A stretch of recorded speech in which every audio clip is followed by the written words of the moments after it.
We're back on the record as it relates to the jury trial of Mr. Grasch. Last evening, I reviewed Judge Perry's discussion with you all as it relates to the turning over of the transcript of the suppression hearing. Judge Perry on that tape indicates that I'm the judge, I'm the one that makes the decision, and as a result of that, he didn't make any decision at all. So I'm going to order that the defendant produce the transcript and let counsel copy it for use so the trial can move smoothly along. Thank you, Your Honor. I think he said it was my work product. I think he did too. In a sense, it is your work product, but it's not privileged work product, which he also said. I mean, work product. No, my objection, Your Honor, for the record. Your objection I is do have a noted. copy of it, and I assume the Commonwealth has the disc. He actually did the hearing. I'm going to send somebody from my office to review it so we can get things along. That's fine. Well, why don't you just make a copy of that so that she has it? This is a copy. Do you have another copy, though? Yeah, I can Okay. give him this copy. Okay, thank you. Okay, this is my copy. Yeah, you didn't have that copy. All right, I'm going to make a copy so I can look at it too, and then I'm going to send someone to review it. That's fine. Are you ready? Give it to me, and I'll have somebody make a copy for you. Judge, I mentioned this, Mr. Exner.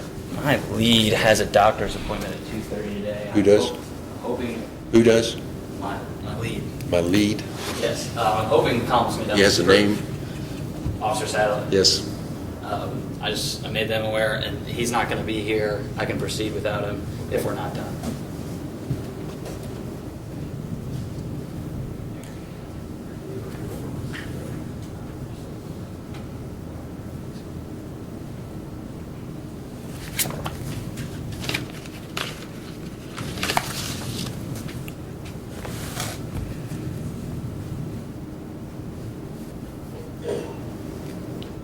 That's the pictures from Discovery Canada. Yes. I had just saw them.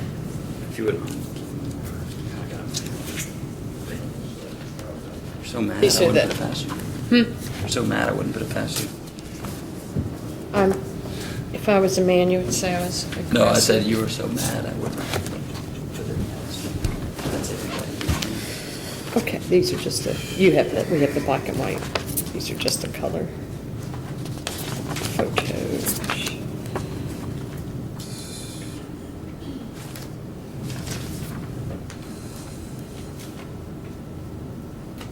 I thought that those Sudafed things. I thought they were the. Okay. Yeah, can I just look at those real quick? This one with the Sudafed. Except for the boxes. Yeah, the boxes. Make sure that's the same. Okay.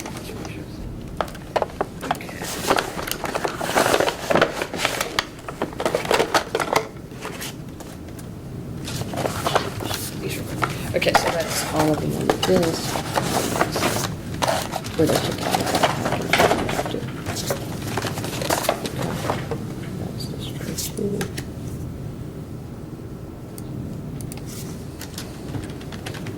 And then I looked at that, those were the Sudafed things. All right, for the jury, please.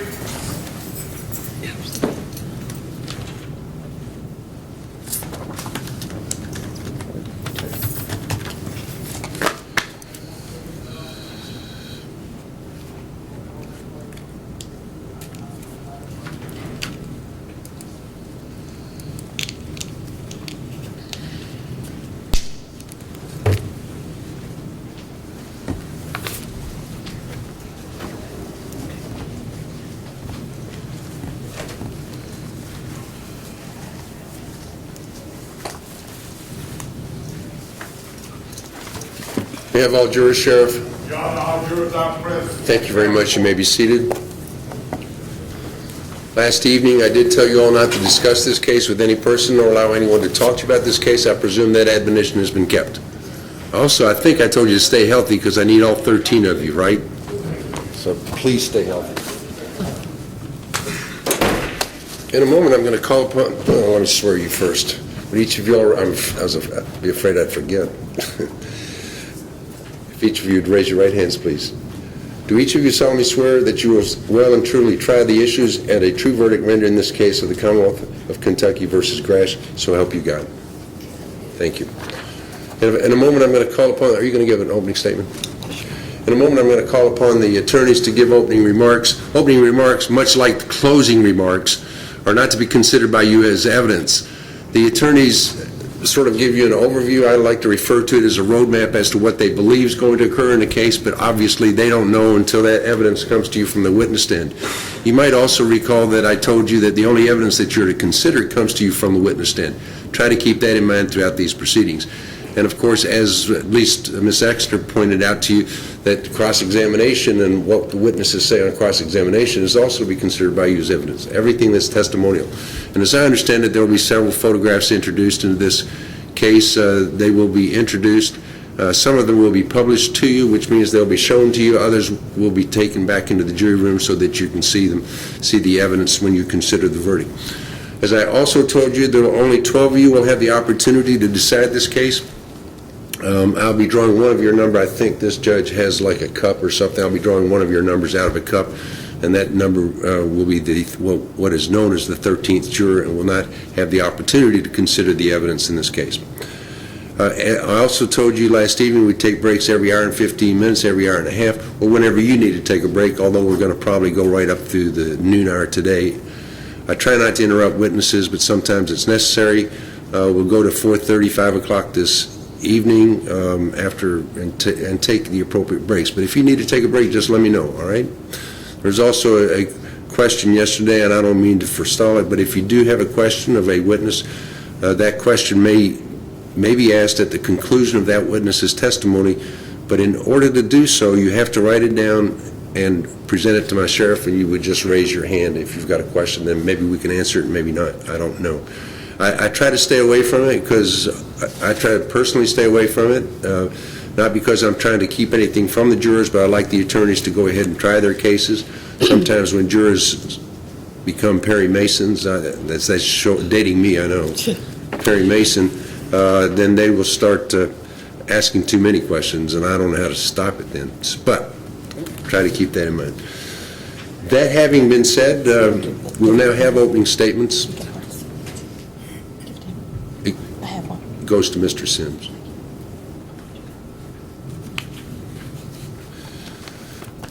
Mr. Sims, you may give your opening remarks. Thank you, Your Honor.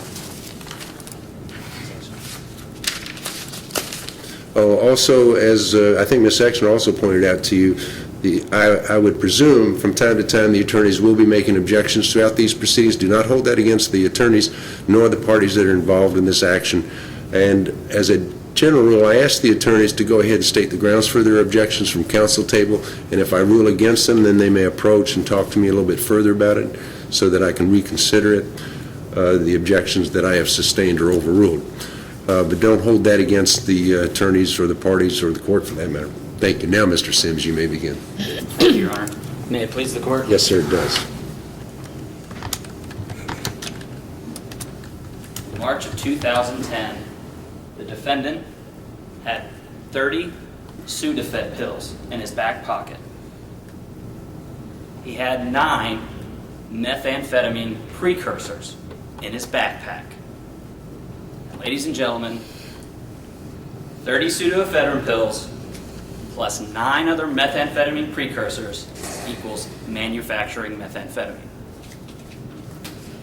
Now, why does 30 Sudafed pills and 9 precursors equal manufacturing methamphetamine? First, the pseudoephedrine pills, the 30 pseudoephedrine pills found in his back pocket. Sudafed, as we all know, is a common nasal decongestant. It's a cold medicine. The chemical in it is pseudoephedrine. And pseudoephedrine and ephedrine is the necessary chemical to make methamphetamine. Now, the 9 precursors. First of all, you're going to hear precursor. Objection. No, try to explain how you're going to prove this as opposed to just making these general statements, all right? Yes, sir. How the evidence is going to come in like that. The objection is sustained in part. The testimony will be from the Commonwealth's expert that precursors are a fancy way of saying what are the materials necessary to make methamphetamine. The precursors located in his backpack are as follows: lithium batteries, ammonium nitrate, coffee grinder to grind up the pills, the pseudoephedrine pills, so he can extract the pseudoephedrine/ephedrine. Rubber gloves to protect himself. Tubing. 32-ounce Gatorade bottle. Pliers. Coleman fuel. And funnels. In this trial, you are going to get a chemistry lesson. And you will learn how methamphetamine is made. What you're also going to hear from the Commonwealth's expert is this defendant had just about everything he needed to start making methamphetamine. But how did the Commonwealth get all this evidence against the defendant? Take you back to the night in question. It was actually in the early morning hours of March of 2010. March 21st, 2010, around 5 or 6 in the morning. The officer, Gregg Satterley, responds to a barking dog complaint. He goes to the area that it's called in, and he starts driving around. He hears the dog, but he can't find the dog. So he drives around. Eventually, he finds the dog. The dog is attached to a fence in a backyard. Now, he locates the dog, goes back to his car, and drives around to the front door of the residence with the fence. He encounters the owner of the house, who I think you'll hear is the defendant's aunt. He tells him why she's there, while the officer is there, and then they go and see this dog. The officer goes to show the aunt the dog. As they're walking to go see the dog, we see the defendant outside in a car park area, laying down asleep on a bench. He's laying down, and next to his head is the backpack that I've mentioned. The officer shows the aunt the dog. They go back to the defendant. The officer tries to wake up the defendant. But as he's doing it, he sees this backpack. And in the backpack is a tear. And through the tear, he sees Coleman fuel and what is commonly known as a coffee grinder. You'll hear testimony that the coffee grinder in methamphetamine is often used for something different. Sees that. Then he gets curious. Eventually he wakes up the defendant. And at that point, he does a pat down of the defendant, and he recovers his pseudoephedrine pills. There's 30 pseudoephedrine pills in his back pocket. Now at this point, the officer calls Metro Narcotics, and you are going to hear testimony from 2 Louisville Metro Narcotics officers, one that responded to this scene and one that is the Commonwealth's expert. He calls them because he is concerned that there might actually be a meth lab in this bag, an active one. And you're going to hear testimony that meth labs are extremely dangerous, even deadly. He calls the experts. The experts come out. The backpack is searched. That's where the Commonwealth finds the 9 precursors that I mentioned. Now, every piece of evidence that will be introduced and discussed is important. But the most important is what's inside this backpack relating to the pseudoephedrine pills.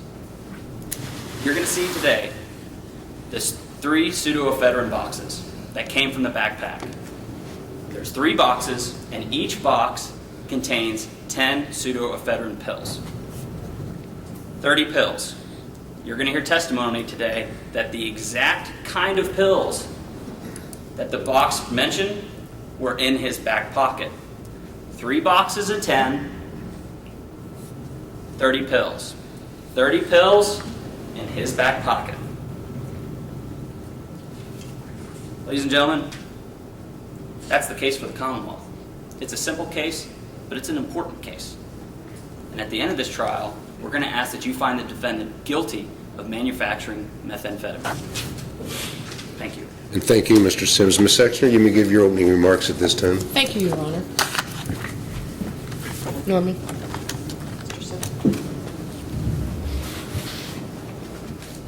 morning, everyone. Things are not always as black and white as the Commonwealth would make you believe. Things are not as always cut and dry. On March 21st of last year, Norman Grasch was sound asleep on a bench in his aunt's backyard. They had been partying the day before, drinking quite a bit of beer. It took some effort, as you'll hear from the officer, to even wake Norman up that morning, around 5:30 in the morning. And you'll hear from the officer that he had to take a lot of effort just to awaken him. He had to rub his chest and do some other things just to make him wake up. And the officer, when he showed up in his aunt's backyard, saw him lying on this bench near a carport in the backyard. And it was his dog that was tied to a fence in the back. And he saw this backpack near Norman. Wasn't on him, wasn't on the bench with him, on the ground near him. And he made an assumption that it was Norman's. But after the government presents their case to you, you will realize they will not be able to prove to you beyond any reasonable doubt that the backpack belonged to Mr. Grasch. It all started about March 21st in the year of 2010. About 4 a.m., Officer Satterley was dispatched to a residence on Jan Way, 8509 Jan Way, which is about 2 streets over from Blue Lick, in the Blue Lick-Preston Highway area of the city.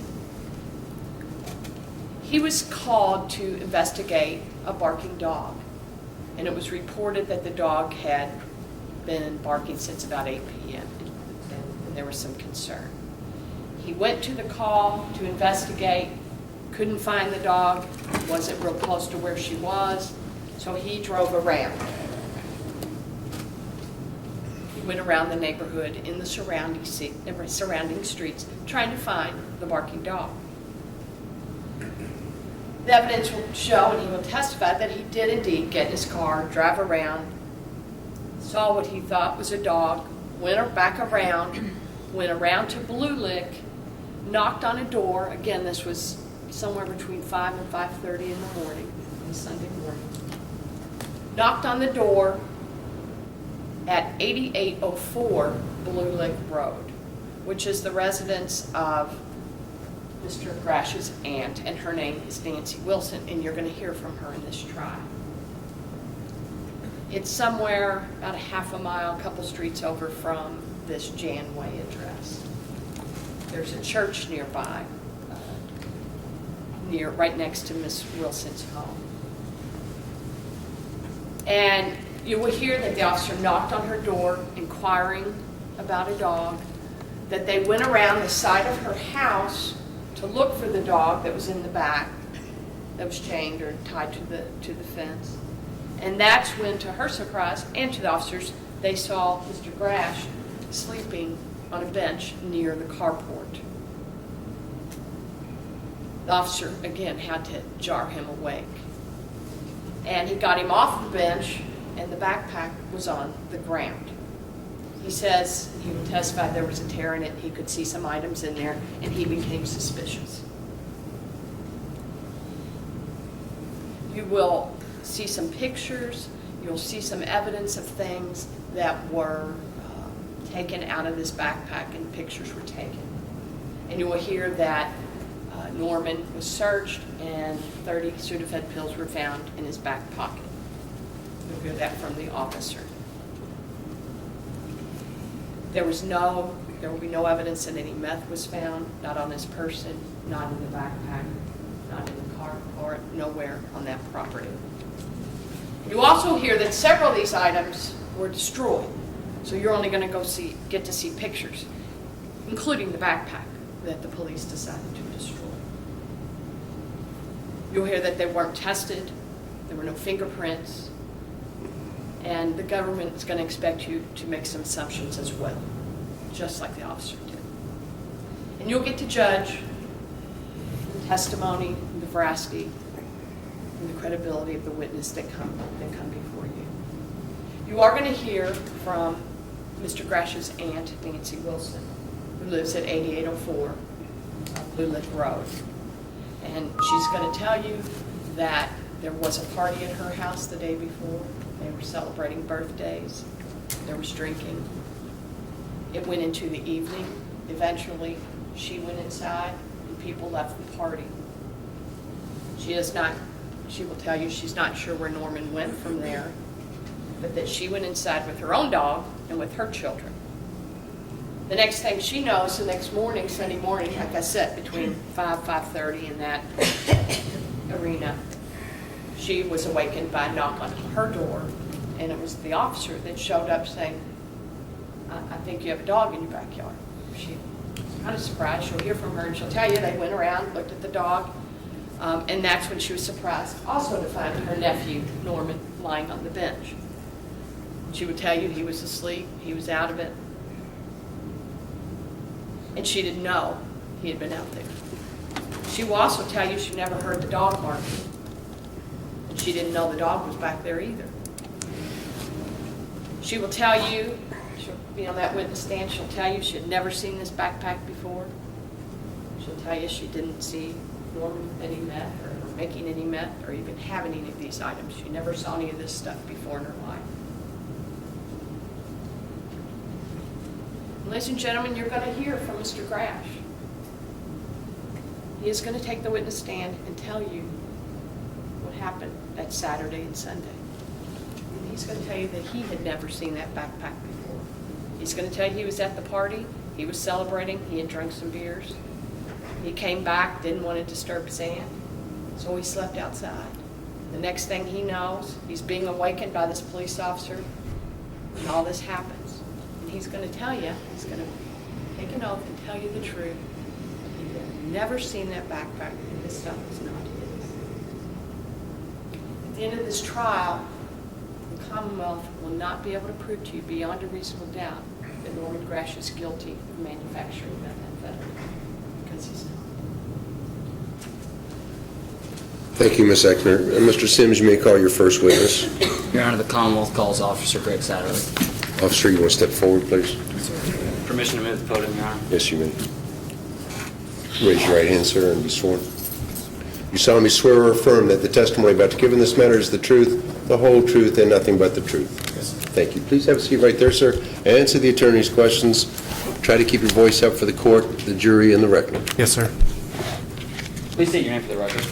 Officer Gregory A. Satterley, Where are you currently employed? Louisville Metro Police Department. How long have you been employed there? Just over 3 years. So is it safe to assume you were employed there on March 21st of 2010? Yes, sir. What shift were you working on that night? Late watch. It's midnight to 8 a.m. Did you receive a call about a barking dog? Yes, sir. Do you recall about what time that was? I was actually dispatched at 04:40 in the morning. 4:40 in the morning? Yes. Okay. Do you know what time that call actually came into the police department? The dispatchers received that call at 03:56. How do you know that?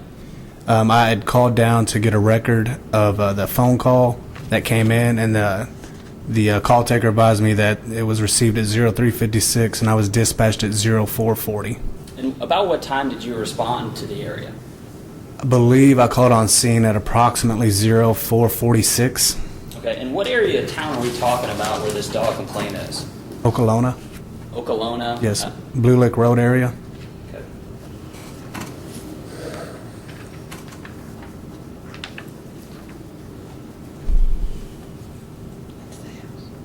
Okay. Permission to approach the witness. Yes, sir. You may do so. Okay, officer, I'm going to hand you what I've marked as Commonwealth's Exhibit Number 1. Please take a look at that. If you could, inform the court and the jury what you're looking at.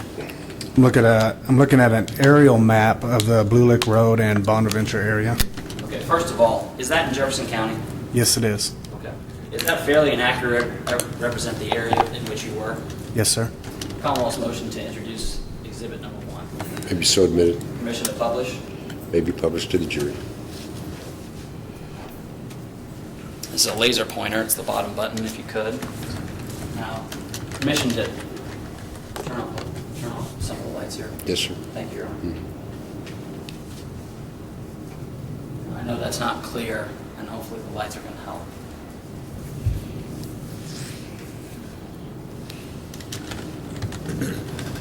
Okay, that's as good as it's going to get. Now with that laser pointer, please explain to the jury what you did when you responded to this barking dog complaint. Just north of this area right here, What's that star? Let me back up. What's that star? that would be 8804 Blue Lick where the defendant was found. Okay. Please continue. The run came in on Jam Way, which is approximately over here. I responded to the area. You could hear the dog barking, but it was nowhere to be found. So I'm searching the area where the call came in, can't find it, so I expand my search out. As I get over in this area, I can hear the dog, but I still can't locate it. So this should be Moody Road right here. I actually get out of my vehicle, see if I can find out where the dog's at. Well, I can hear it, so I cut behind these yards, and this is a ditch line that runs between the two rows of houses. I see the dog tied to the back fence.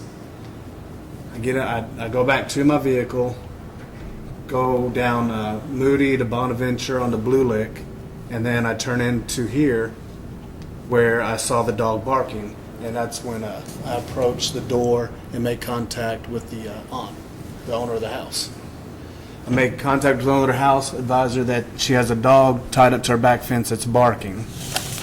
She advises me that she only has one dog and it's in her house. And I tell her, well, if you come with me, I'll show you. You have a dog tied to your back fence that's barking. So we go outside. As we go out of her house and we come around the side, there's a carport right here with a bench underneath, and we observe her nephew laying on the bench. Well, we continue to walk, and I show her the dog back there that was barking. She advises me that it's her nephew's dog. So then I come back around and I try to make contact with the defendant because we just want to get the dog to stop barking. As I try to wake up Mr. Grasch, he's very he wouldn't wake up very well. I had to do what's called a sternum rub. Take my knuckles and rub on his sternum to try to wake him up. Mr. Grasch gets up. He kind of sits up on the bench, trying to talk to him. I advise him I'm Officer Satterley with Louisville Metro Police. In the process of waking him up, I see a backpack. He's laying down on his side on the bench. Right down by his head on the ground, there's a backpack. It has a substantial tear in the top of it. As I'm talking to Mr. Grasch, I look in that backpack in the tear in plain view, and I see Coleman fuel and a coffee grinder. Officer, can I stop you right there? Yes, sir. Permission to approach the witness. Yes, sir. You want to turn that off so it doesn't bother his eyes? Yes, Your Honor. I'm going to hand you what I've marked as Commonwealth Exhibit number 2. What's another photograph? That's all right then. I didn't realize that. I just know when the officer's testifying that's clears. If you could, please take a look at that. Yes. What are you looking at there? A backpack laying right next to a bench. Specifically, does that fairly and accurately represent what you saw that day? Yes, sir. Commonwealth's motion to enter exhibit number 2. Maybe so admitted. Permission to publish. You may publish it to the jury.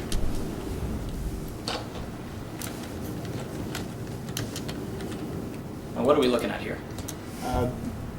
This is where Mr. Grasch was laying. His head was right up here. Backpack was laying right there, or sitting right there. So we go around this side to show the dog, and then we come back around, and that's when I confront Mr. Grasch and try to wake him up. Thank you. If you could, I think you were talking about your interaction with the defendant at this point. Please continue. Yes, as I'm trying to wake Mr. Grasch up, I have to do the hard sternum rub to get him up. He sits up on the bench. As I'm talking to him, like I said, I noticed the backpack on the ground. It had a substantial tear in the top of it. I noticed the coffee grinder and the Coleman fuel. In a previous experience, and through training in the academy, those are items that more or less send off a clue that you may have something more than just a backpack here with whatever items. It rang a bell as being possible meth. So at that point, I asked Mr. Grasch if he has anything on him that I need to know about. He stated no. I asked him if the backpack was his, and he denied it. I asked the aunt if the backpack was hers, and she denied it also. As I do a pat down on Mr. Grasch, I feel on his back pocket a cellophane wrapper that felt like it had some pills in it. I asked Mr. Grasch if I can get them, and he said yes. I pull them out, and there's some white pills in a cellophane wrapper like that goes around a cigarette pack. There's some white pills inside that. If I could, I'm going to stop you right there. Permission to approach the witness. Yes, sir.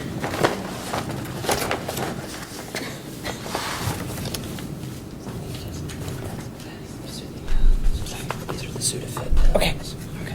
Is this what you had that? This is Exhibit 3. Here. Officer, I'm going to hand you what I've marked as out of order, and I apologize to the court.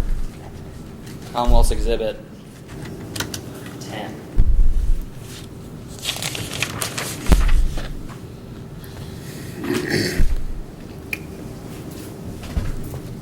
Could please take a look at the contents of that bag.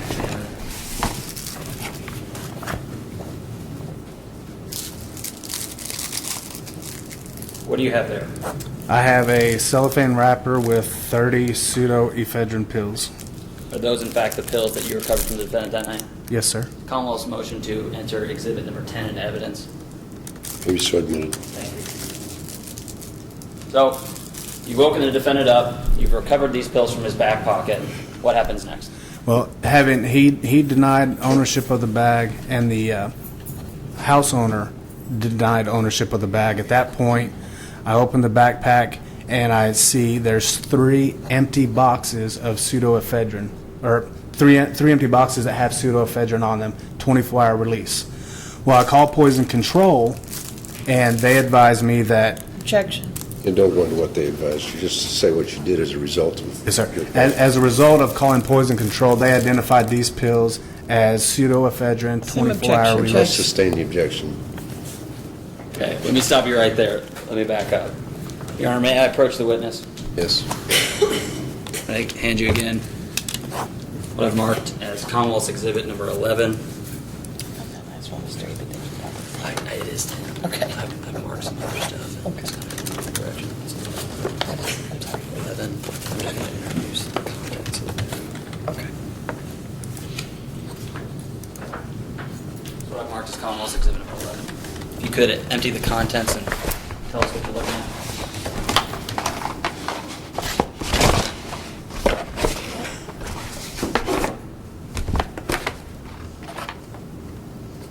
Here we have 3 empty boxes of Sudafed, 24-hour extended release, which is found inside the backpack.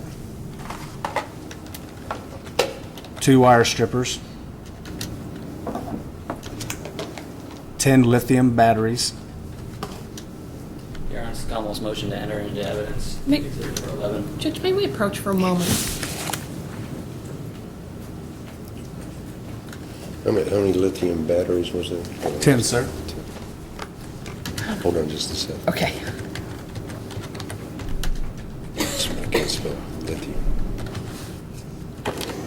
Yes, ma'am.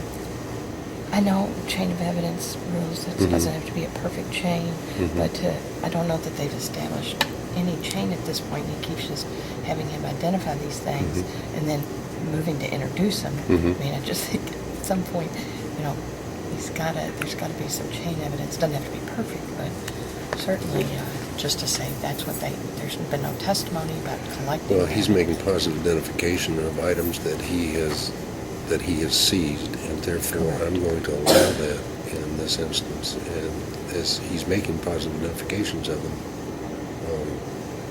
and he can testify to what he found, and that's what he's saying.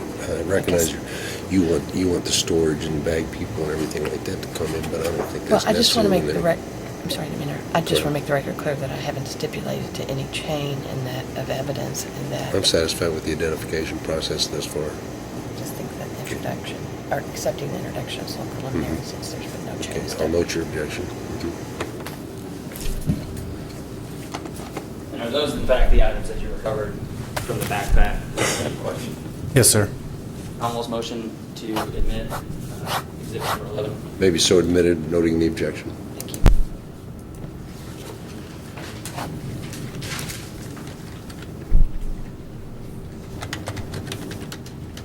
Now, you recovered these items from the backpack. Is that your testimony? Yes, sir. Okay. Do you recall what other items you recovered from the backpack? Yes, there was a coffee grinder. There was tubing. There was Gatorade can or bottle. There was plastic funnels. There was a glove. There was a chemical, I believe, that was identified as ammonium nitrate, or there was a chemical there. I don't know what it started. The Metro Narcotics responded and told me what it was. I don't recall the exact name of it.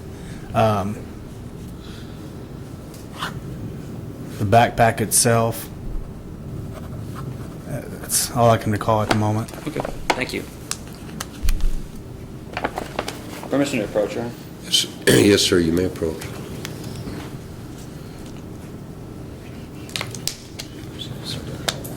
Okay, what is that? This is the coffee grinder. I'm gonna Is that 2? Or that should be 12. Okay, 3. okay. Let me just, okay, those are those the rest of them? Yeah. Okay. Permission to approach? I've already granted that permission. Thank you, Your Honor. Whoops, you left your sticker. I'm going to hand you what I marked Commonwealth's Exhibit 12 and Commonwealth's Exhibits 2 through 9. Or excuse me, 3 through 9. If you could take a look at those things.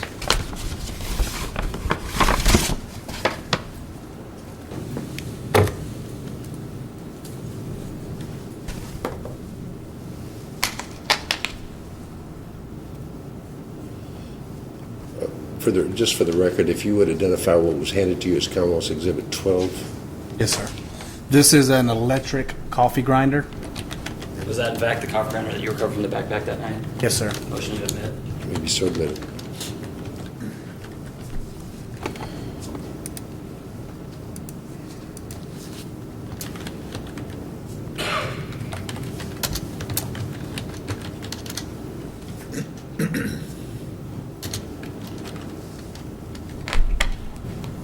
What are those photographs of? These photographs are of the contents that I recovered from his pockets as well as the backpack.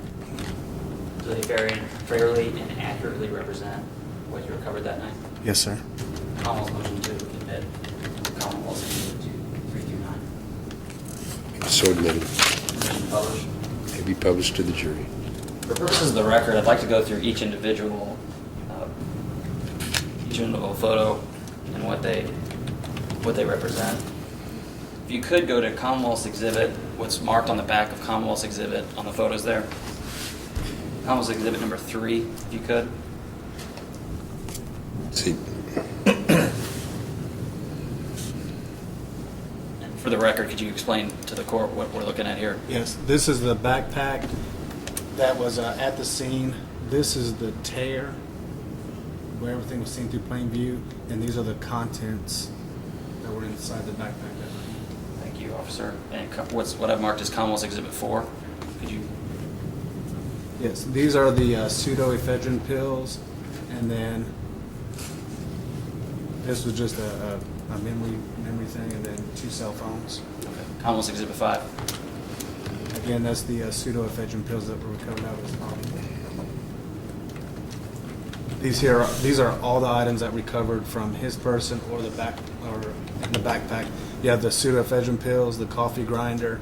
You have the Gatorade bottle, the tubing, 2 plastic containers, or 3 plastic containers, the Coleman fuel, the 2 wire strippers, the 3 empty boxes of pseudoephedrine, and then the chemicals, and along with the plat. Okay, so just And the paper this funnel. is a wide shot. And what's this just a picture of? The top view of the items. Okay. And then That's the chemicals that were recovered, and then this is the 3 empty boxes of pseudoephedrine, paper funnel, wire strippers. Again, the Coleman fuel. and this is just another wide shot. Yes, sir. This as well. Yes, sir. All right, thank you.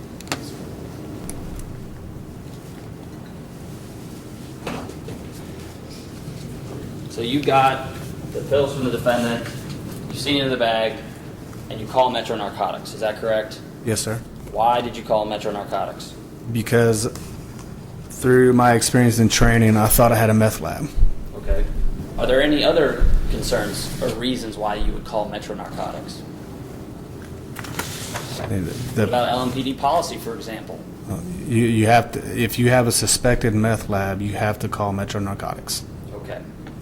and they'll advise whether or not they're going to respond or not. Okay. Did anyone from Metro Narcotics show up? Yes, sir. Who showed up? Sergeant Stone. Okay. Now, if you could, what did you observe when Sergeant Stone arrived? Sergeant Stone showed up and looked at what I had and identified as having a Judge, I'll sustain the objection. Who else was present with you that night, as far as LMPD? Officer Summerall and Officer McGahey. Now, after this, after Metro Narcotics is called, they're there. Please tell what happens with the defendant.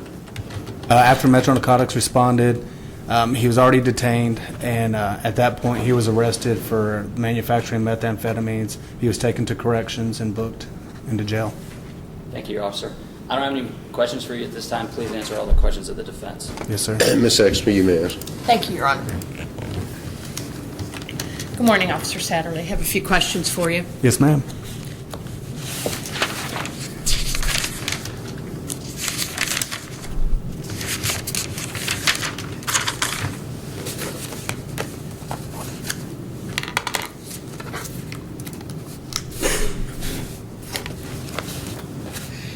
Obviously, you're employed by Louisville Metro Police Department. Yes, ma'am. And how have you been an officer? Just over 3 years. 3 years. So in 2010, 2 years. When did you? Yes, 2 years at the point in time there. And you mentioned your training. You obviously went to the police academy Yes, ma'am. and went through training as an officer. Yes, ma'am. And at the training, they teach you lots of different things, don't they? Correct. Teach you how to investigate a case, right? You learn about investigating a case. You get investigative skills, but as far as cases, that's usually detective. You get very minimal as far as investigating. So you didn't get much training on how to investigate any crimes. Nothing further than what you get as a patrol officer. And you were got some training on how to be a patrol officer, Yes. how to respond to calls, Yes. right? How to interview witnesses, for example. Yes. How to, after interviewing witnesses, to further investigate or tell other officers, right, to investigate. Detectives, for example. The detectives, yes. We would take the report, then it would go to a detective. All right. And you fill out reports. Correct. You learn how to do that. Yes. And you filled out a citation and reports in this case, is that correct? Yes. And you were in a police car that evening when you were on duty, weren't you? Correct. You were by yourself? Yes. You were in a marked car? Correct. You were in your uniform? Correct. Had a weapon on you? Correct. In-car video, those types of things with your police car? Yes. And in fact, on the morning of March 21st of 2010, you were on duty. Correct. And you were a patrol officer in that area. Yes. You were working the, I guess, graveyard shift or late watch, Late as you call watch. it, Yes, right? ma'am. Midnight to 8. Okay. And so that was going toward the end of your shift. Correct. Halfway through. So you got a call, you had your police radio on in your car, right? Correct. And it works where you get a call from dispatch telling you to go if someone reports a problem or a crime. Correct. So you heard from dispatch to go to an address at 8509 Jan Way. Correct. Is that correct? And you're on the radio and you tell them where you're going, that you for example, you acknowledge a dispatch, is that correct? Correct. So if you're told to go somewhere, you acknowledge that you received it, right? Correct. And you tell the dispatcher, I'm on my way, Correct. something like that. All right. And in fact, as you testified, this call came in from Jan Way at 3:56 in the morning. Correct. And you arrived there, I believe you said at 4:46, is that right? Correct. And you talked to the woman who made the call. No, I did not. You just arrived there. Correct. You didn't talk to her at all. Negative. So you were just there to look for a dog. Correct. And when you arrived there, you didn't see the dog, did you? No, I could just hear it. You could hear a dog barking. Correct. Fair to say you're not sure where it was. Correct. So you went to investigate. Correct. And as we saw on that map, Jan Way is 2 streets over. Is that fair to say, from Blue Lick? Approximately, yes. Okay.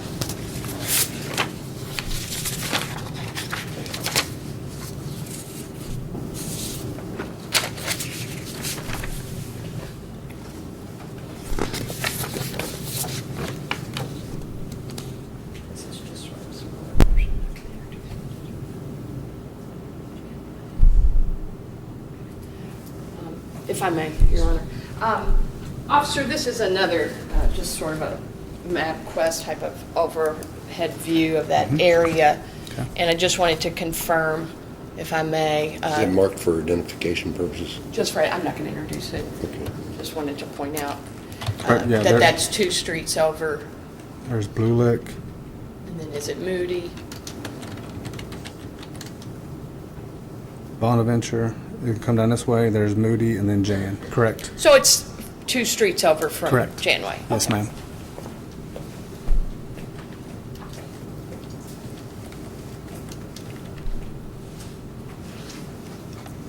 So as soon as you arrived at Janway, 8509 Janway, again, that was about 4:46 in the morning, you began driving around looking for the dog. Correct.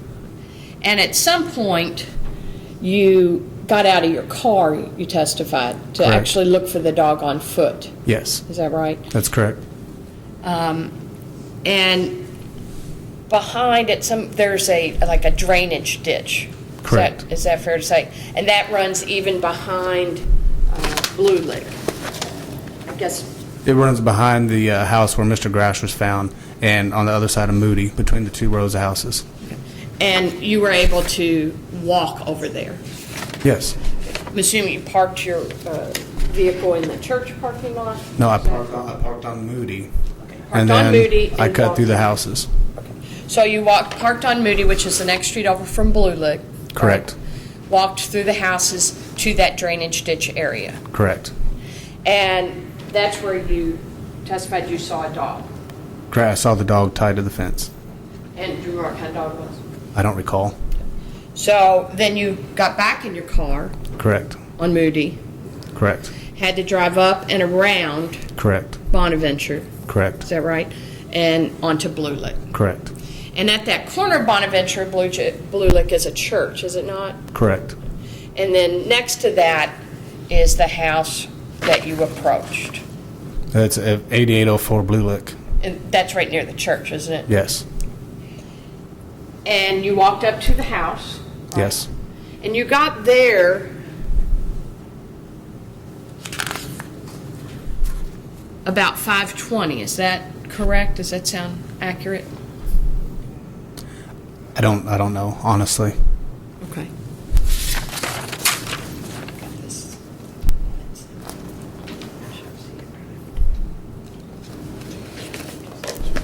All right. Now, you testified earlier that you had talked, I think, with someone at MetroSafe about when the call came in. Correct. And did you also review the event summary that shows what time you come and go? No, I just, they gave me my dispatch time and the time the call came in. Do you know what the event summary shows? I've heard of them. Let me approach just so I can review this. Yes, ma'am. This was from that call, if I may just have you, I know there are codes here, I just cut to the chase here. Does that show what time you arrived at that location? Is that what AR means? That should mean arrive. Try to keep your voice up. Yes, that AR should mean arrive. Okay. And is it fair to say that that time is marked over here at 0520. 5:20? So that's what time you arrived over on Blue Lick? Yes. All right. Is that what you recall as well? If that's what the paper shows, I don't recall, honestly. Okay. But does that sound right? I guess that's what I'm asking. In the time frame, All yes, right. ma'am. So you arrived there and you knocked on the front door, is that right? Yes, ma'am. And Miss Wilson answered the door. The homeowner, yes, I don't know her name. She was the owner of that home right there on Blue Lick. Yes, ma'am. And you all had a conversation. Correct. Because you told her you were looking for this dog. Correct. I advised her that she had a barking dog in her backyard. Okay.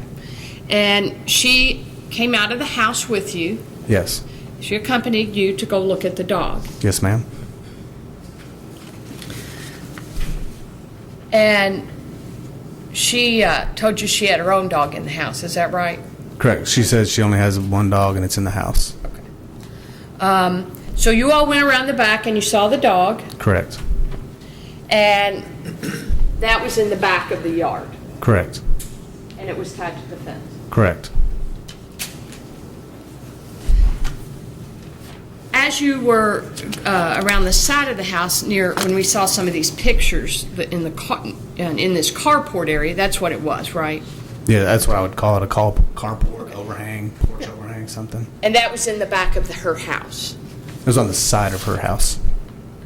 And I think we have pictures. Sorry if I may borrow those for a moment.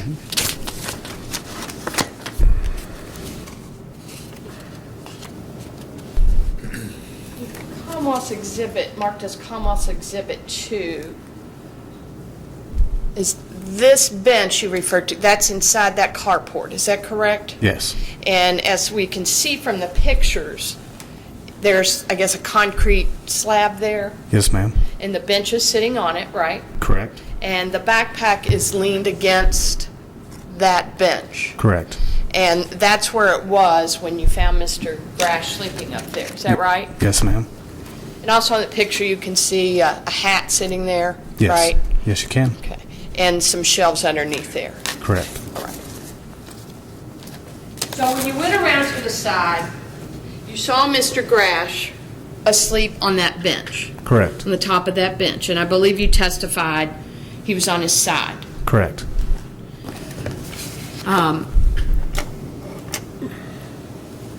You wanted to wake him up. Yes, Right.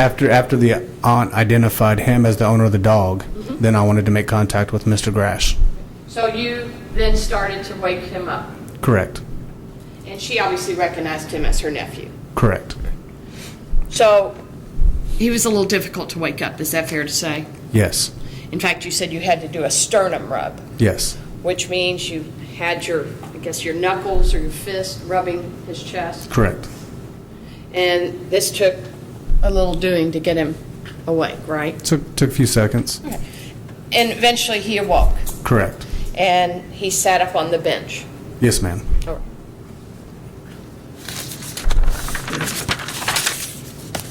And he told you it was his dog. Yes.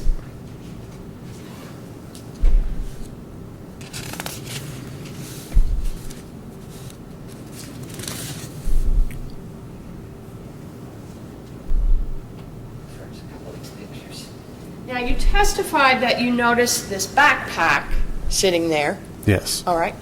And I'm going to ask you about Commonwealth's Exhibit 3, and you identified that as a backpack. Is that right? Yes, ma'am. Okay.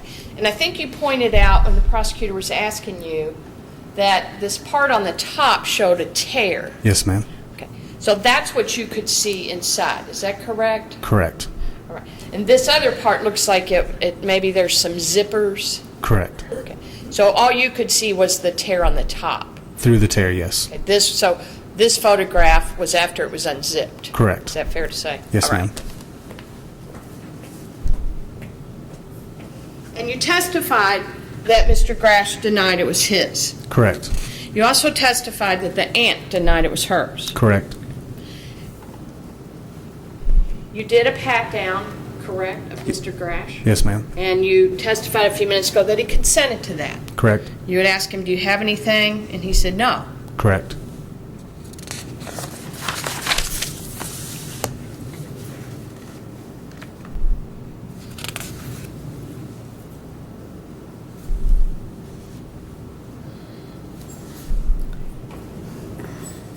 didn't search anywhere else in the carport, is that right?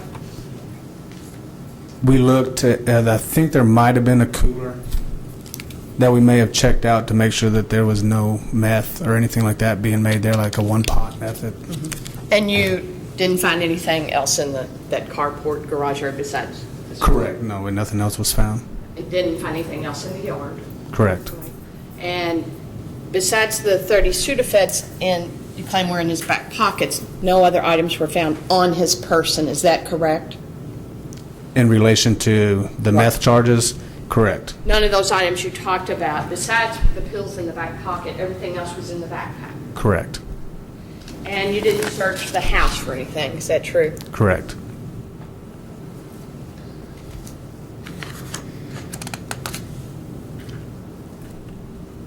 So these items that you've been talking about, and we can see in them some more of these pictures.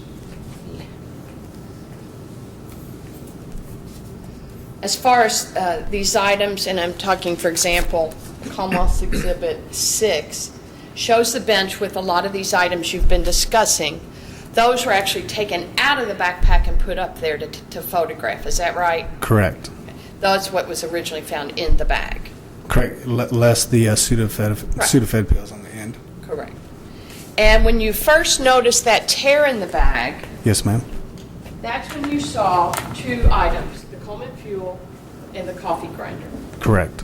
And that coffee grinder that we're looking at right now. Yes, ma'am. So you could see the top of this. Correct. Is that right? Yes, ma'am. And correct me if I'm wrong, but this is a pretty standard coffee grinder, electric, Objection.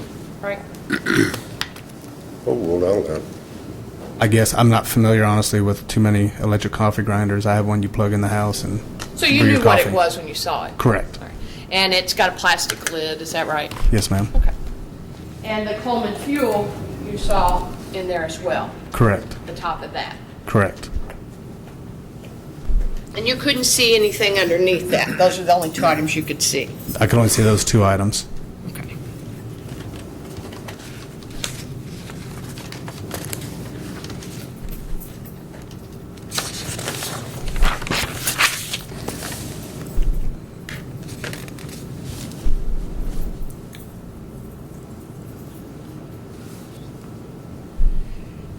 And we've seen these pictures introduced, but there were several items that we haven't seen introduced except by way of pictures. Is that right? Yes, ma'am. So, in fact, there were items that were destroyed. Yes, ma'am. The backpack was destroyed, Yes, ma'am. and you only have a picture of it. Correct. The Coleman fuel was destroyed. We only have a picture of it. Correct. The bottle was destroyed. Correct. And again, we only have a picture of it. Right? Yes, ma'am. A bowl, or some plastic containers, right? Yes, ma'am. Gloves, also destroyed. Yes, ma'am.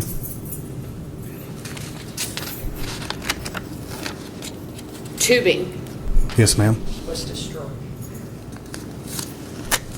We have the Sudafed packs that were there. Those have been introduced. The batteries, right? Yes, ma'am.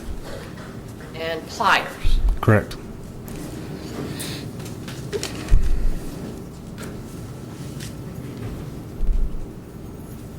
And all these other things we mentioned were destroyed by Metro Narcotics. Correct.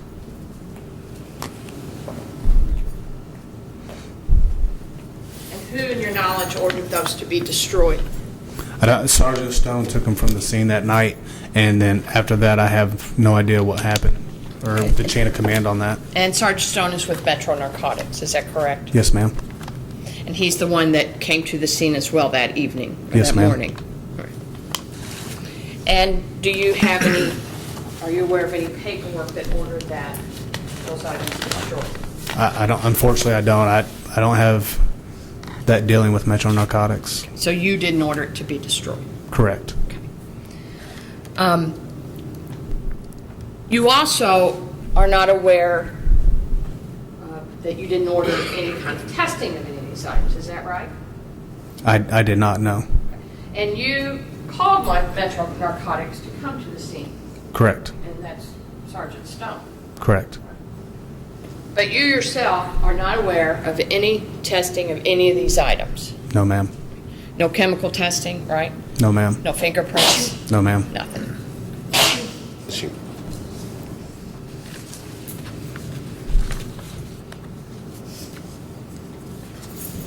And you were certainly present when these items were gathered Yes, ma'am. and seized, is that right? Yes, ma'am.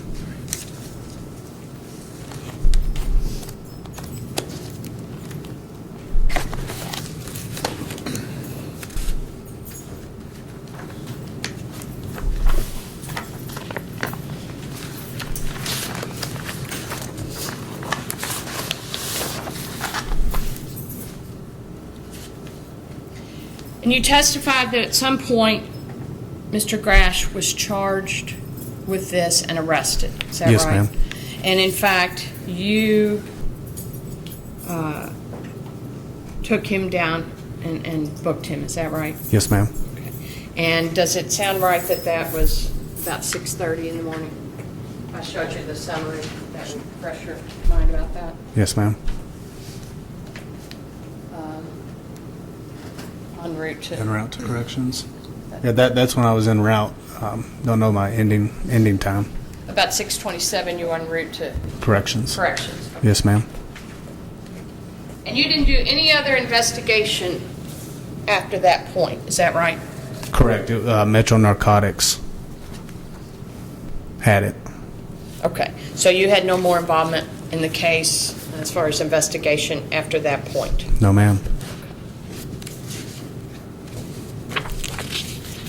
Are you involved in a case involving John Moore? Objection, Your Honor. You see, counsel.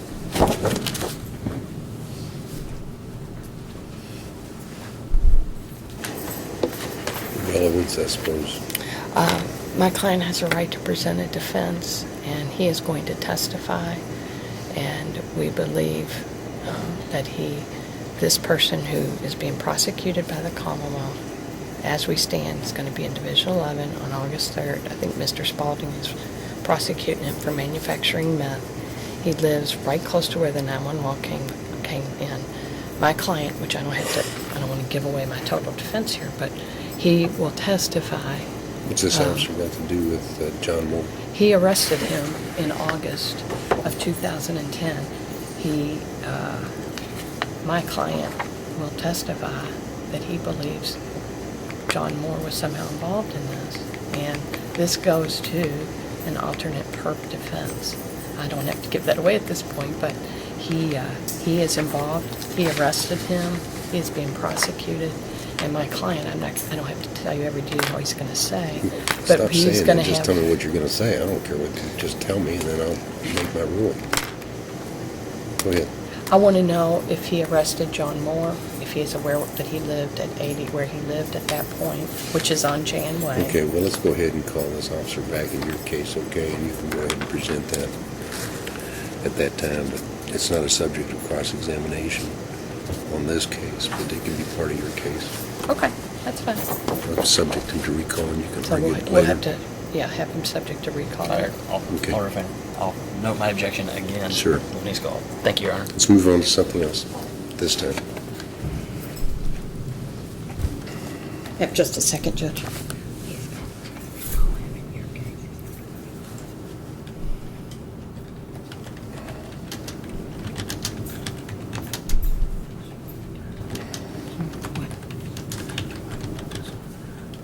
Okay, yeah. Yeah, I will. Okay, hang on a second.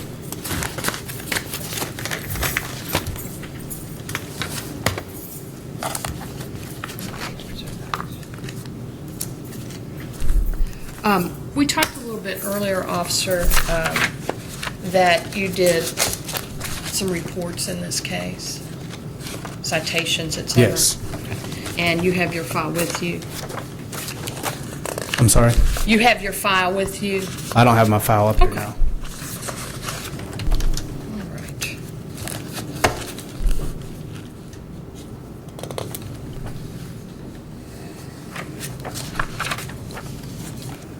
And did you fill out the incident investigation report in this case? believe Metro Narcotics did some type of report, and I may have done a report, but I can't recall. Okay.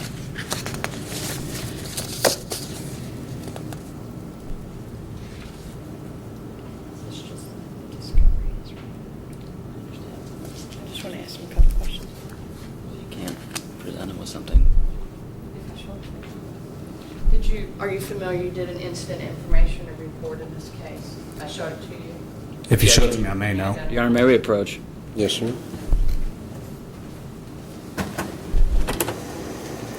Yes, sir.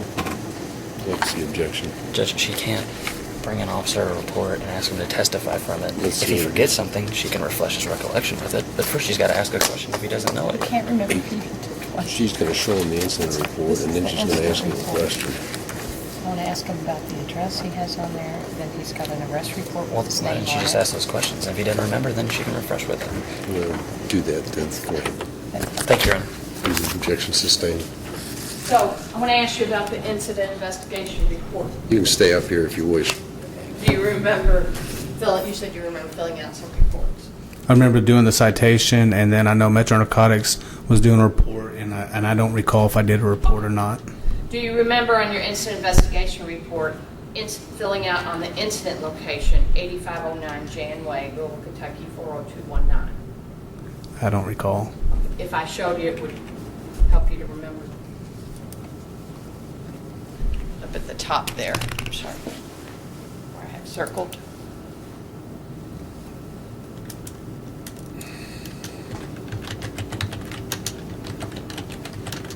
But that's 8509 Janway. Okay. And you remember putting that on your report? I don't remember. Okay. Is this indeed, That has my name on it, so yes. I mean, so that's your report that you filled out? correct. All right. And you also remember filling out an arrest report? A citation? Yeah, it's Yes. called Arrest report, and putting on location of arrest 8800 Blue Lick Road, Louisville, Kentucky. Do you remember that? Correct. Remember that? Yes.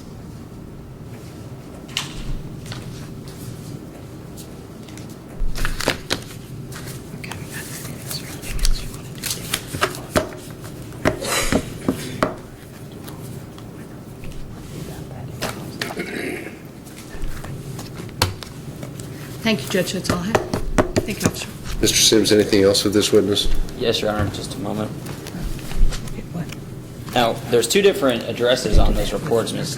Eschner just showed you. Why is that?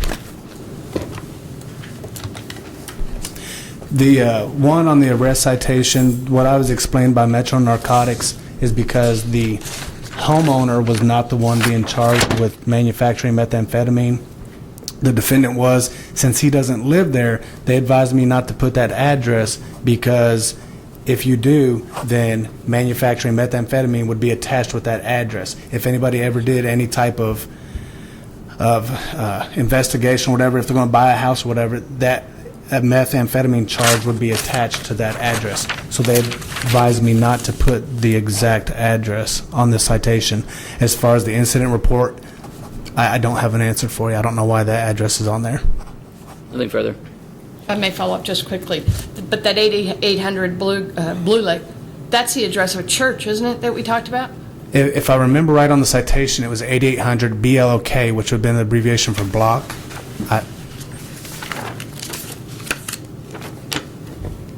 Well, and again, I can show you this copy of this arrest report if you need to review Is that the it. is that the citation? It says arrest report, officer. If I may.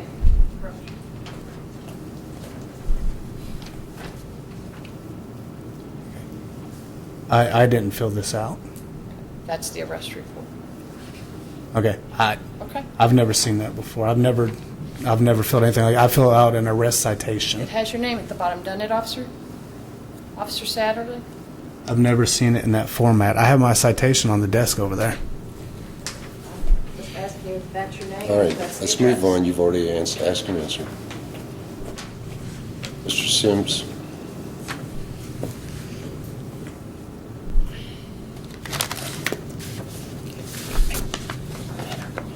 So it's your testimony that you did not write what she's referring to with the wrong address?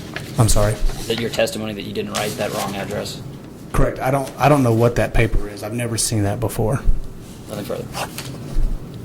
Okay, thanks very much, officer, for being with us. You're not excused from these proceedings. You are subject to recall by the defense. I've made a ruling that you could be called back by the defense. Yes, sir. So make yourself available to the defense. I know that you're excused this afternoon, but Yes, sir. okay, thank you. Should I gather this and? I'll just leave it. Okay. May call your next witness. Commonwealth calls Sergeant Darren Stone. Sergeant Stone, please.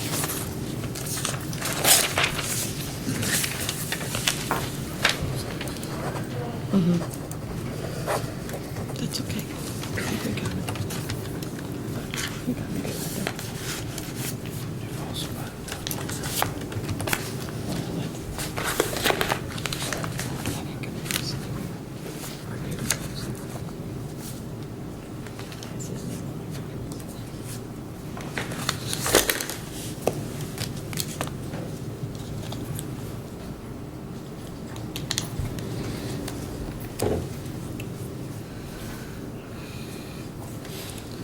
Would you raise your right hand and be sworn, sir? Do you solemnly swear or affirm that the testimony about to give in this matter is the truth, the whole truth, and nothing but the truth? Yes, sir. Thank you. Please have a seat right around here, sir.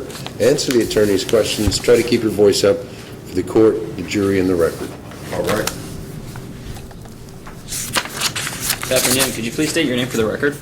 Darren Stone, Sergeant Stone, where are you currently employed?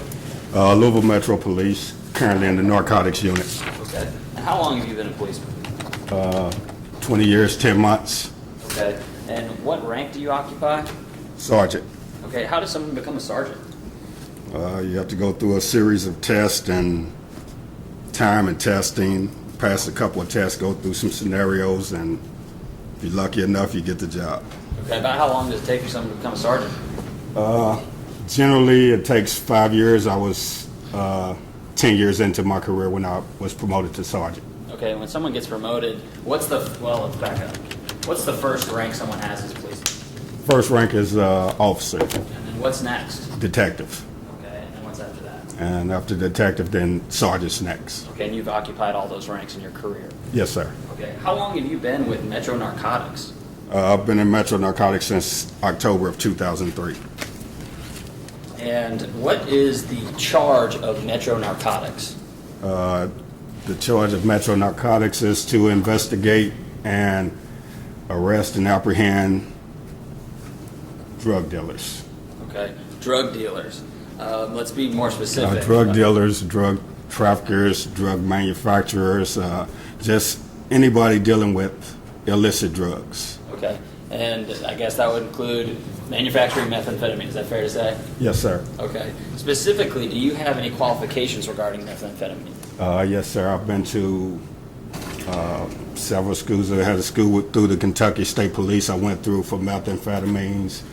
Went through the DEA school in Quantico, West Virginia for meth-related cleanups, and also went through a site safety school in Meridian, Mississippi.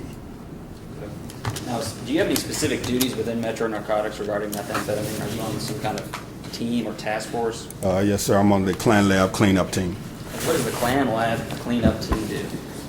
We go out and not only do we investigate, but we also clean up meth labs, our meth lab dump sites. Detectives, our officers find meth labs in their divisions. They call us out for the cleanups. Now, let's get right to it. Were you working as a Metro Narcotics sergeant back in 2010? Yes, sir. In March of that year, do you occupy that rank? Yes, sir. Okay. March 21st of 2010, were you called out on a potential lab? Yes, sir. Okay. What is a potential lab? What does that mean when you get a call that there's a potential lab? What does that mean to you? It means that there may be materials there that are used to manufacture methamphetamines. Okay. And if they just have materials, what is that? What do you commonly refer to that? What kind of lab is that? It doesn't matter. It's still a meth lab. Whether it's the materials or the actual product, if it's something used to manufacture, then the charge is still manufacturing meth. if you, what the law says is if you have, Judge, objection. I'm allowed. what the law says is if you have 2 or more ingredients used to manufacture meth, that you can be charged with manufacturing. What our responsibility is in narcotics is to figure out whether those chemicals that you have are used to manufacture or whether you have them used to use as their everyday use, because a lot of the ingredients in manufacturing meth are things that we use every day. It's stuff that you can go to Walmart and buy, stuff that you can go to Kroger and buy, but the key is not that you have the products or the materials, it's the way that you have them, how you have them stored, where they are when we locate them, determines whether or not we're going to charge somebody with manufacturing or whether or not we're going to say that this is just for its everyday use. Okay. Let's talk specifically about when a lab is active. When is a lab active?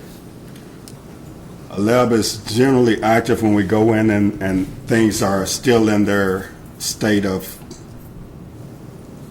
producing the actual methamphetamine. It's something that would be cooking, or if we go in and we find what they Judge, call. can we approach for a moment? Yes, ma'am.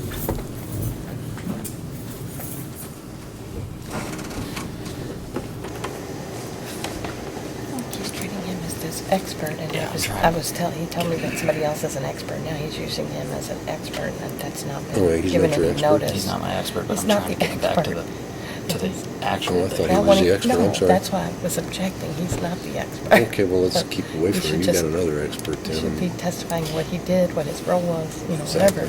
And when he destroyed Judge. everything, right? Yeah. Right.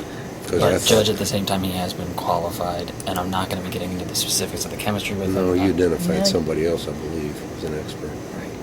And he wants to I've talk about got the to law erase as this well. part where I put expert down here, because I thought he was your expert. Well, and I think he shouldn't be talking about the law either. That's the jury's job for you to give him the law, for them to decide if he's Well, guilty of manufacturing. Now he's talking about, well, this is me. You can see where I got off track. Okay. He is qualified, he was qualified to answer that particular question as it relates to the rest and the charging instrument, in my opinion. Although I have to admit that I thought he was our expert. that Can you come in admonish here. the jury that he's not, I don't want them to think now he's their expert. I'll make a motion to have my expert testify as an expert. Yeah, well, you can't do that either. I'm just going to let it ride. He hadn't done anything that's prejudicial.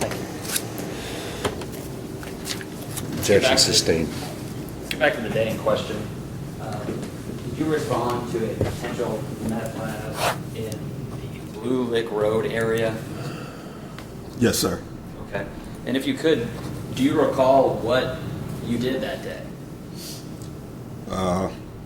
Went to the location and removed some meth-related items from that location. Now, do you recall which items? And if you don't, that's okay. If you need to, you can look at the pictures to refresh your recollection.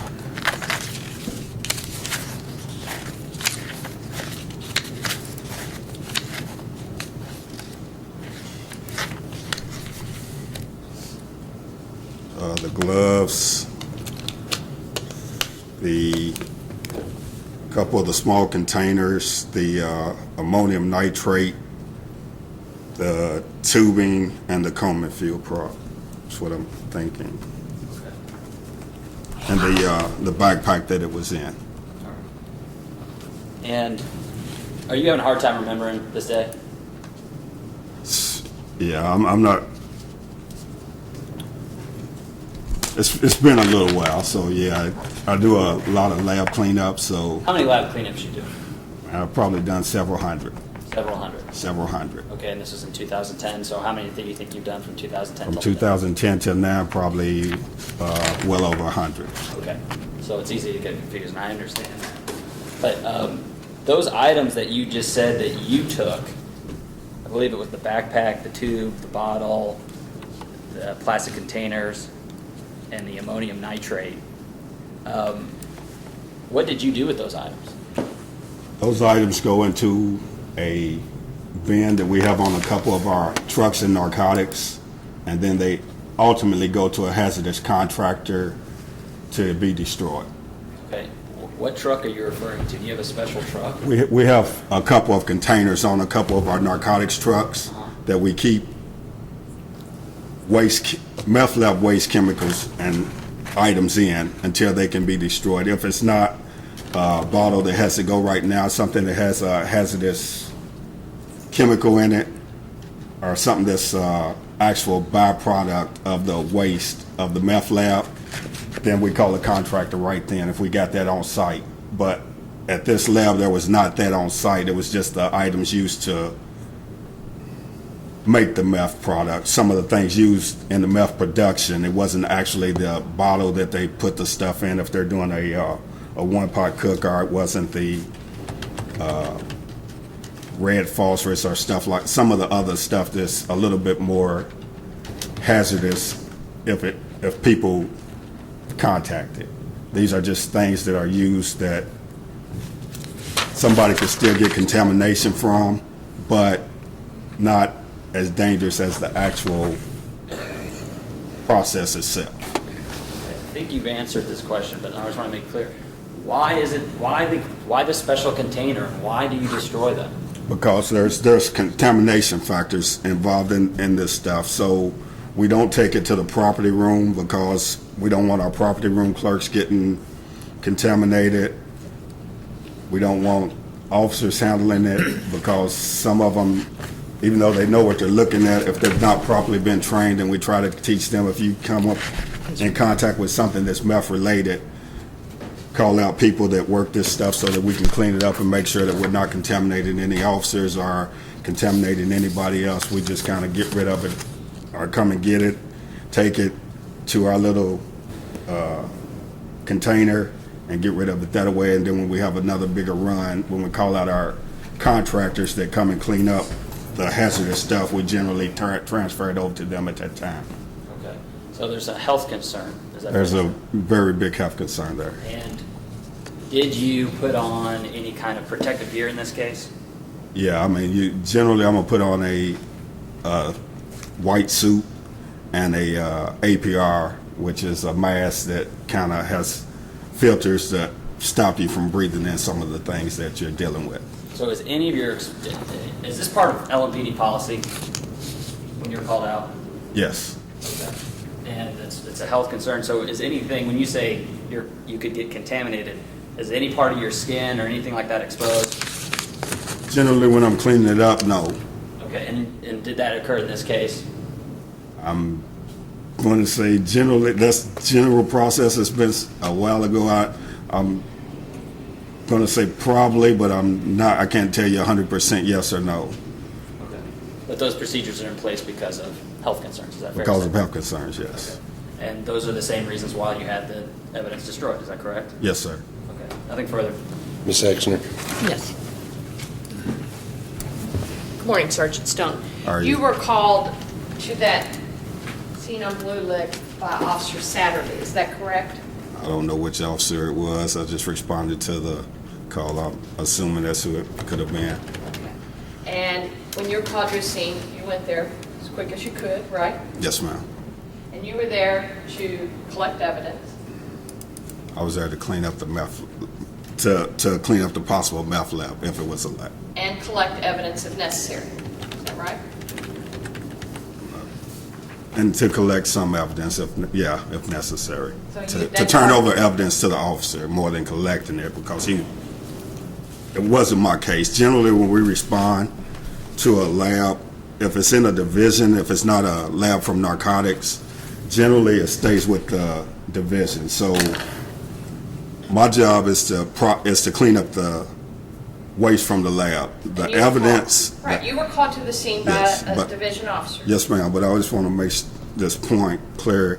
I wasn't responsible for the evidence. I'm responsible for the lab cleanup. The officer that's on scene is his evidence to collect and take to where it needs to go to. But you were called to assist, is that correct? Yes, ma'am. And in fact, you did a report on this case. Yes, ma'am. And that's not unusual to do a report if you're involved in a case, is that right? Right. And on 3/21, you went to 8804 Blue Lick Lane, Blue Lick Road. And that's listed to your report, Okay. right? Yes, ma'am. I don't have the report in front of me, but I was. Try to keep your voice up, sir. Yeah, I don't have that report in front of me, but yes. Would you like to look at it for a moment? please? To refresh your mind whether or not that is indeed your report?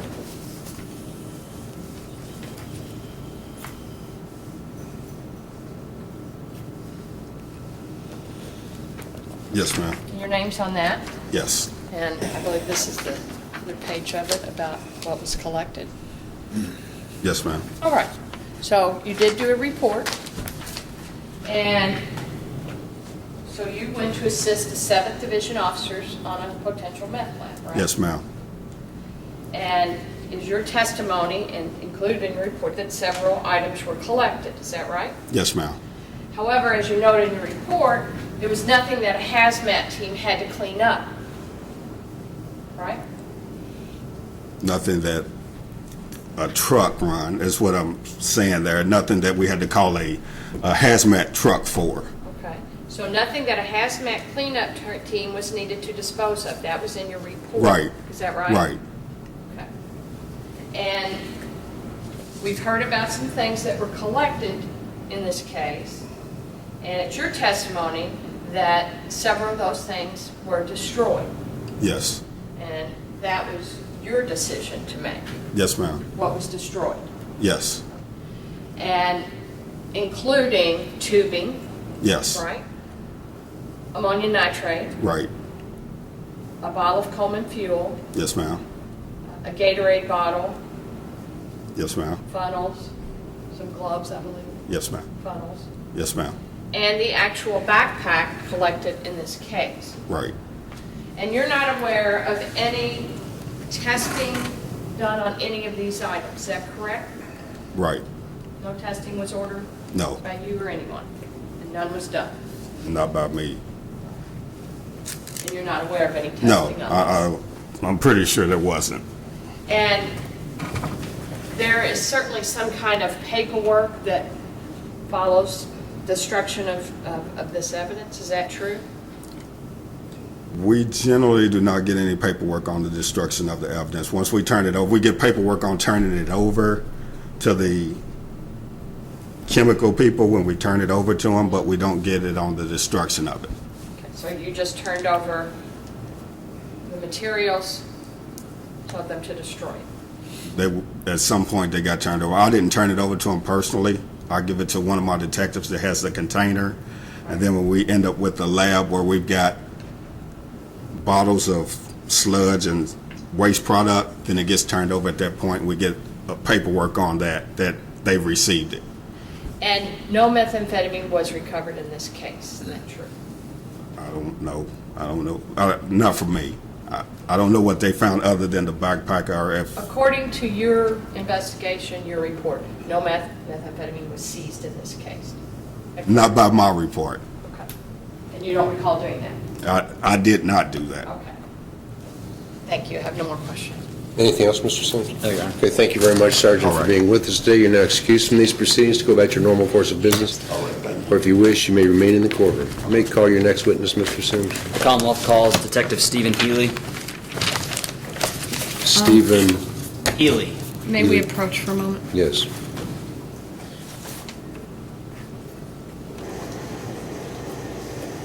Is this the expert?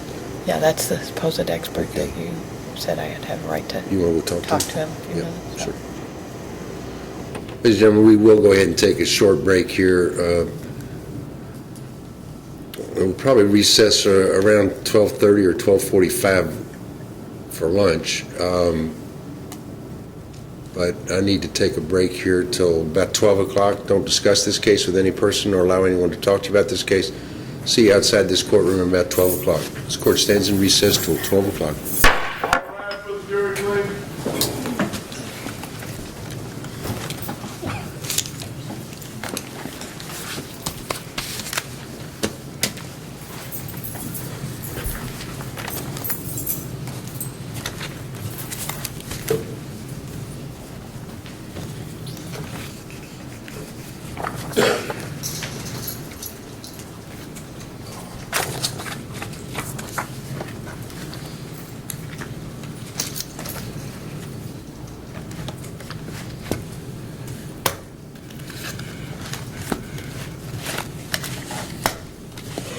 What's your witness's name? Healy, Healy. Would you have the detective, is he a detective? Sorry. Would you have the officer step in here for a second? Sorry.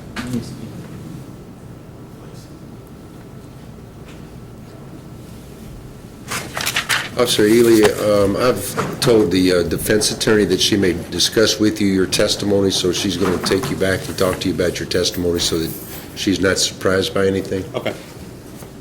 Not that I think she would be. I don't know where you want to talk, their conference room or Pardon? conference room. Okay, I'm going to take a bathroom break. I'll meet you right there. Sit down, Your Honor. Yes, sir, I'm sorry. Judge, did you tell my Lee that he had to stay out of the courtroom? Who? On Lee Saturday? No, I didn't tell him to stay out of the courtroom. I thought he just left. I didn't know where he went either. I said he's excused from these, I said he was subject to recall. That's what he said.